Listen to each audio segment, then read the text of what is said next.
This is heartbreaking. Sid, if you can take it away, you've covered the story like nobody else. Tell us, take people, for folks who aren't aware, sort of when you first heard about the story all the way through to now. Well, first, I just want to say, of course, Sheila Annette Lewis has passed away. My condolences sincerely to her family. I can tell you, obviously, the journalistic aspect of the story, but of course, she's a woman, she's a Canadian like any of us. She has a story, she has children, she has grandchildren.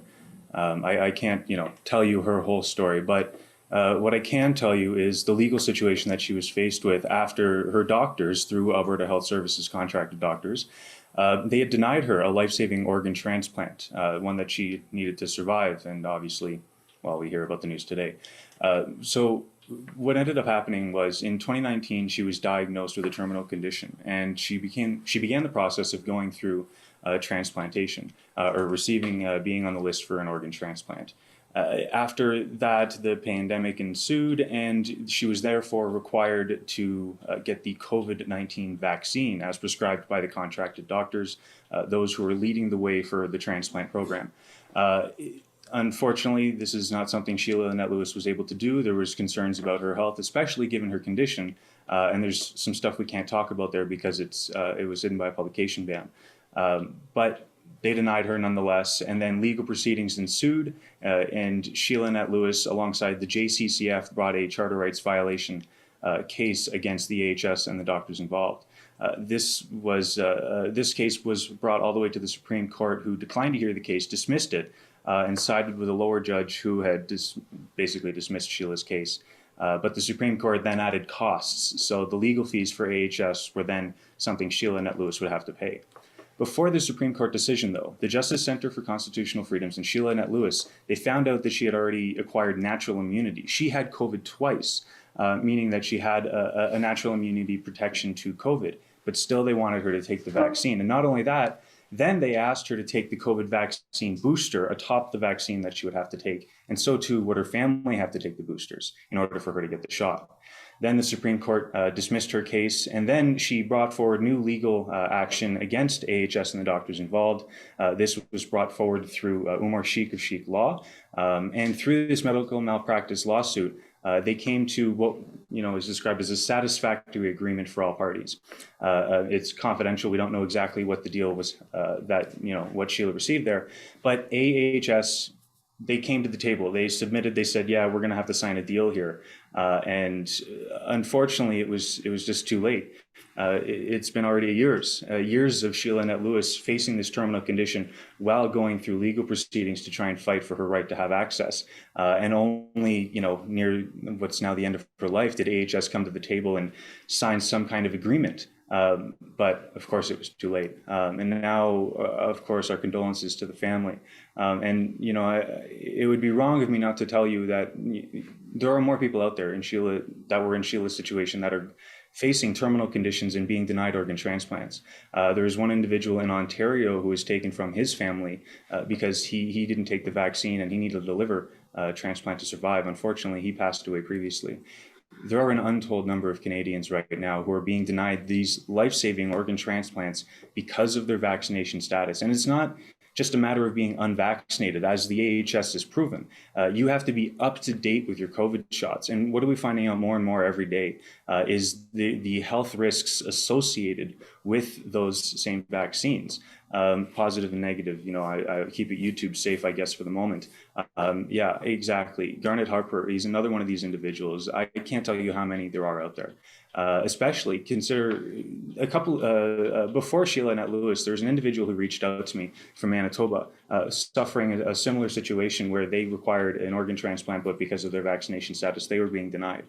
And because obviously organs are a scarce resource, because there aren't that many doctors who can perform these surgeries, there's a very small group of assistants that these individuals can have. And if they do want to get that organ transplant and they go public about the fact that the doctors are saying, well, no, you can't, well, a large concern they have is, okay, well, maybe they're just going to get taken off entirely. And it's the very same person you're asking for this transplant who is denying you because of your vaccination status.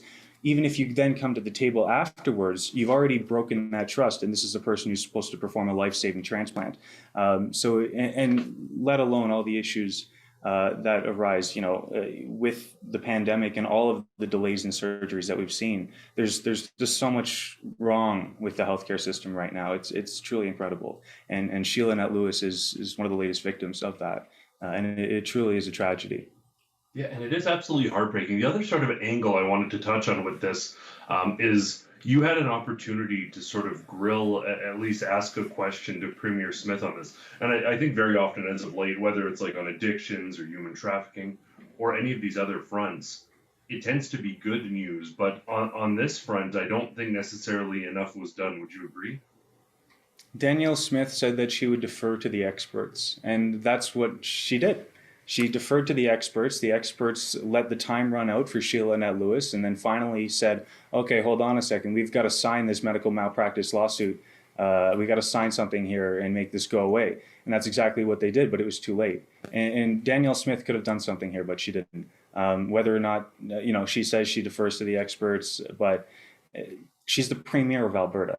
You're going to tell me that she can't do anything to save an Albertan's life? Well, that's a tragedy. Yeah.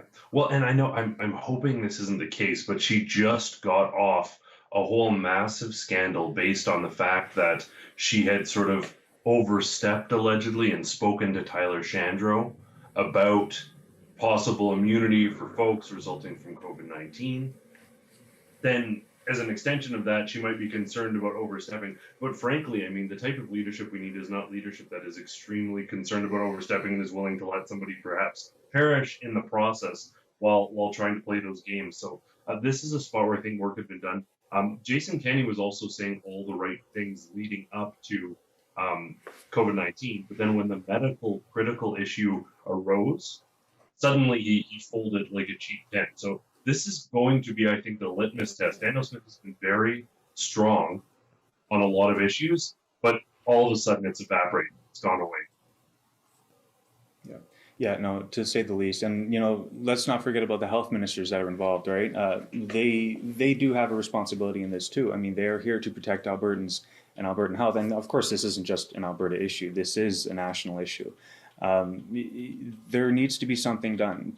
Politicians need to implement something or act in some kind of way instead of just, taking a back seat and letting Albertans die, the very Albertans who voted for them.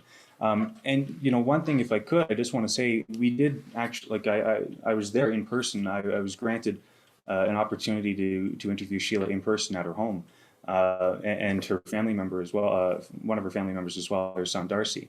And if I could, I would encourage you guys to go back and watch those videos, especially right now the one with Darcy, because it's not just Sheila Annette Lewis and her family. Of course, right now they're living through the end result of this situation. But even in asking Premier Smith about this, when she said she would seek a second opinion about Sheila Annette Lewis's case, she said, oh, and she's aware of another individual who might be going through a similar situation. How many people out there are suffering through this? And many of them suffering silently because of, what I mentioned before, is because if they do speak out, well, there's that risk or that concern that they're no longer going to receive that treatment from the very same doctors who are denying them, because how do you get over that hurdle? It's a very difficult situation for anybody involved. And as Darcy said, her son, when I interviewed him, is, if you want to help, reach out. There's people that are in these situations right now that are going through this. You want to help those people who still have a chance. And of course, if people are, I'm sure would want to reach out to the Miss Lewis and her family, Miss Lewis's family, sorry, to provide them with assistance. And again, there's so many people out there that are being refused right now that need help. And if our politicians can do something about it, they should be. Well, I mean, ultimately.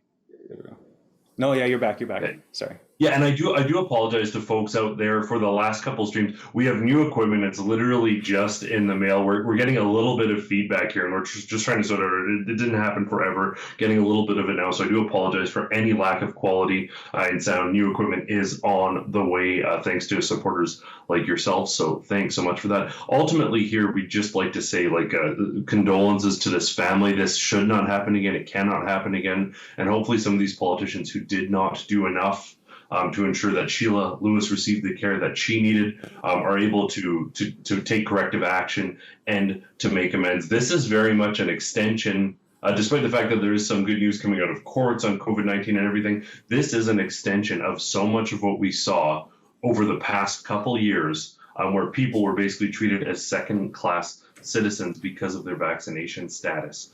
So heartbreaking stuff. Our sincerest condolences to the family. Folks out there, I'm sure we're probably going to have some of this information available. Sid wrote an article on this. If you have friends and family out there who maybe aren't aware of what people have really gone through, haven't been necessarily sympathetic to unvaccinated people in their plight, this is certainly a story that you can share with them, because it's heartbreaking. It really is. No, to say the least. And, I do hope more people pay attention to this story because it is ongoing. Sheila Annette Lewis has passed away. May she rest in peace. But there are other people out there suffering and waiting and hoping that they can get the transplants that they need to survive. These people, their time is running out for an untold number of Canadians right now through our tax-paid healthcare system. Sheila Annette Lewis was seeking this transplant internationally because internationally there's a multitude, there's plenty of hospitals out there that don't require these same vaccine mandates for transplant, especially for someone who already had COVID and had natural immunity built up in her system. It boggles the mind that Canadians are seeking international support when all it takes is the signing of a piece of paper and they'd be able to get that transplant here at home. Yeah, it's heartbreaking. And you see it time and time again. The fact is, within socialized medicine, you see less innovation. The same procedures continue while new procedures become available. People get left by the wayside. You'll have progressives criticizing the American healthcare system because of gaps in insurance, for example, or things like that. But people suffer here as a consequence of both the inefficacies as well as the lack of sort of advancement within technology. But this is a heartbreaking case. I want to show you just a tweet that was released, I think, effectively just right after Sheila Annette Lewis lost her life. Let's go to this Liberal Party tweet now. This is absurd. Every Canadian deserves access to healthcare they need when they need it. How do you put this out right as this tragedy is unfolding? That's where we're investing to help strengthen our public healthcare system. They're saying every Canadian deserves access. So what are they saying? The unvaccinated aren't Canadian? I don't even care about the rest of the tweet. Yeah, it's going to say generic healthcare stuff. That's never going to happen. Every politician has promised forever. That is the Liberal Party attitude, and that is why they're probably not going to win the next election. By contrast, Roman Baber, the former, I'm forgetting now, was it Baber? I always get those wrong. The former leadership hopeful, said the Canadian Health Act forbids discrimination, but Sheila Lewis was denied transplant because of lawful medical choice. Her death is tragic failure of medical ethics and administration of justice. I'll work to right this wrong until the last day of my career. Rip Sheila. That is quite the juxtaposition, isn't it? Yeah, and I hope Roman Barbara sticks to that. Speaking of the Liberal Party and that tweet of theirs, I remember recently Rachel Notley, the leader of the NDP here in Alberta, she mentioned something along those lines as well in a tweet. We need access to healthcare for everybody or people. Albertans shouldn't have to go elsewhere for their healthcare needs or something like that. And I responded to her on Twitter and was like, hey, what about Sheila Annette Lewis? She needs healthcare. She's not able to receive it at home. And Rachel Notley blocked me on Twitter. That's the kind of mentality they have. I expect, nothing less from the Liberal Party. They are so blind to what people are going through right now. It's like when you see horses that have the blinders on.